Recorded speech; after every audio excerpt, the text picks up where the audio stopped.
Toby has an announcement that he insists on making right now in the middle of the day, so take it away. Yeah, okay. Corporate would like us to do a 5-minute review of the company's sexual harassment policies. 50 signs your priest might be Michael Jackson. Those are some awful tight pants you have on. Where'd you get them, like, Queers R Us? Here. Boys R Us. It's really not a big deal. It is a big deal. It's a big deal.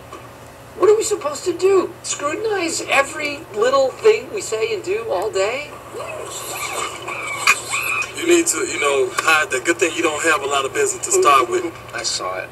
Hey, so you don't have the biggest package. Don't feel bad. That's what she said. I think he feels bad. You can see her.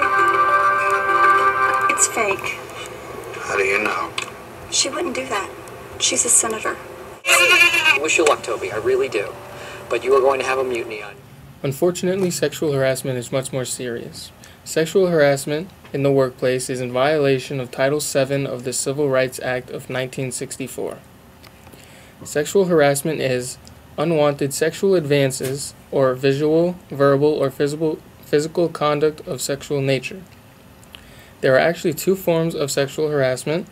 One being the quid pro quo or standard, when an employee is forced to submit to unwanted or unwelcome advances or attention to get a job, even if this is just understood and not explicitly stated. Or two, the hostile environment, when the harassment itself is intended to interfere with person's work or creates a hostile work environment, whether or not there is any other unfavorable job action. There are standard unacceptable behaviors, like physical contact, interfering or blocking movement, verbal sexual advances, sexual gestures, and discussion of sexual acts. All of these acts are or could be misconstrued as harassment. Let's take a look at this. Allie Tomlin never had a real job before. At 17, she decided she wanted to find out what the world of work was all about. She was talking to a friend at school who happened to work at Jamba Juice, a national chain of stores that sells juices and smoothies. I was like, yeah, I really think I'm going to start getting a job. I kind of want my own money now. He mentioned I'm a team lead at Jamba Juice, and right now I know we're hiring. I was like, oh, awesome. She got the job at this Jamba Juice in the town of Puyallup, just outside of Seattle, Washington. It wasn't all fun. At first, her manager made her feel a little uncomfortable, but that would lead to something worse. He gave me what I call the bullies. Like, I watched the way he interacted with the other team members, like, very close.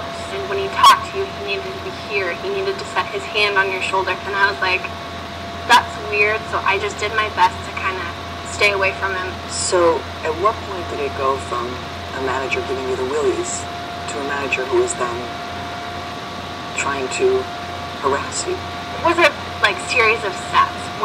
I felt the first step was when he started making inappropriate comments, like little joking comments, and putting his arm around you and things like that. And then he would make comments about your boob size, and he was like, oh, Allie, yeah, grab my arm. Come on, I'm gonna take you in the back and bend you over. I'll show you what's going on. So it was when he really, his comments got a little vulgar, but then when he started to physically touch me, he physically reached out, grabbed my arm, and pulled me with all his weight. And I was like, wow, no, that's not okay.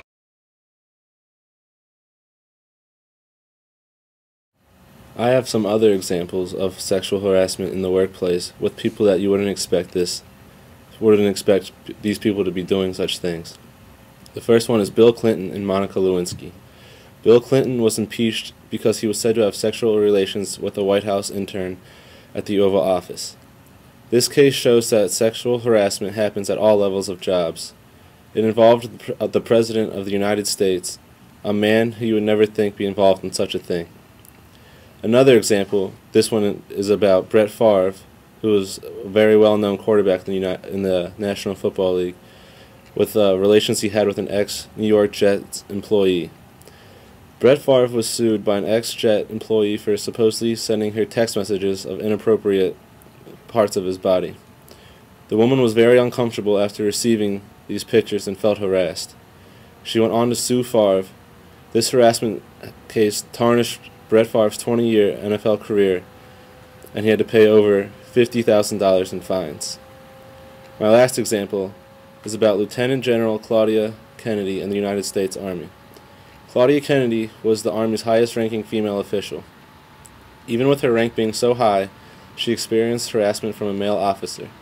After reporting the issue, the man who she reported against was either promoted or given a much-coveted posting instead of being punished like Kennedy had hoped for. This example stuck out to me because it happened to a high-ranking female official in the military. This is a serious problem, and it happens at all levels of the workplace. A persistent problem in the workplace is that sexual harassment cases has become more prevalent in the 90s, and there are now 97% compliance among companies for mandatory sexual harassment training. Yet, according to the U.S. Equal Employment Opportunity Commission, which compiles yearly statistics on sexual harassment charges, tens of thousands of cases are filed each year, and millions in damages are recovered. In 2010, for instance, 11,717 charges were brought, 83.6% from women, yielding $48.4 million in monetary benefits for charging parties and other aggrieved individuals. According to the Sexual Harassment Support website, a 2008 telephone poll by Lewis Harris and Associates on 782 U.S. workers revealed that 31% of the female workers reported they had been harassed at work, and 7% of the male workers reported harassment. And there are also two other portions that are out there: the HR unit and when victims don't complain.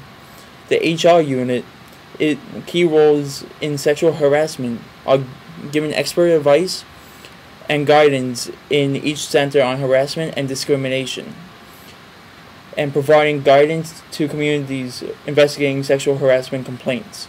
The HR manager needs to be advised either directly or through appropriate line manager or managers, and needs to give impartial and expert advice to both the offender and the victim.